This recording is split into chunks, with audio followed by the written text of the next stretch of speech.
All right, we're back for another round of Webmaster questions. A lot of questions today. We got almost 500, so we won't get to all of those. But there were a lot of really interesting ones. Let's start off with the most popular one, which came from Web SEO Analytics. They asked, "Hello, Matt. A recent article of Danny Sullivan's suggests that Google uses Twitter and Facebook links as a ranking signal.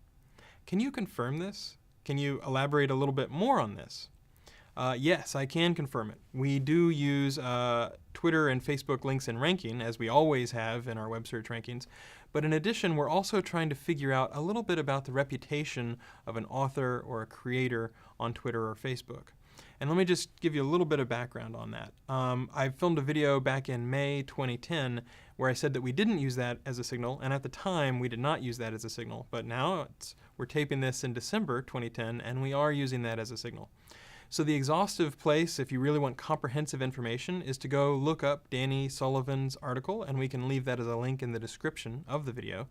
But essentially, to give you a little more background, a little bit more color, the web search quality team has a lot of different groups and a lot of different offices. So people including the original blog search team, people who worked on real-time search, have been working on using these sorts of things as a signal.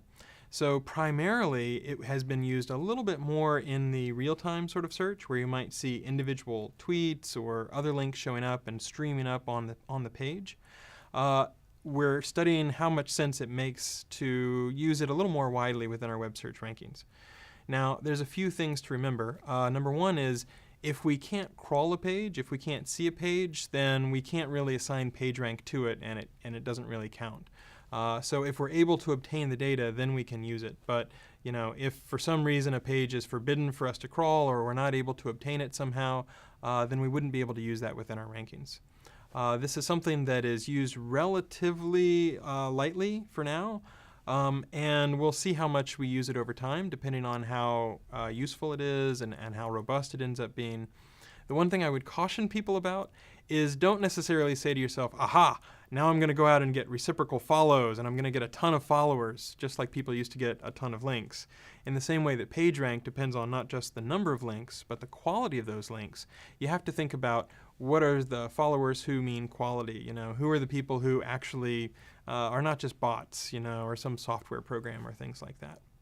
So it is a signal that we're starting to use a little bit more. You'll see it most within our sort of real-time search as it's streaming through, but we're looking at it more broadly within web search as well.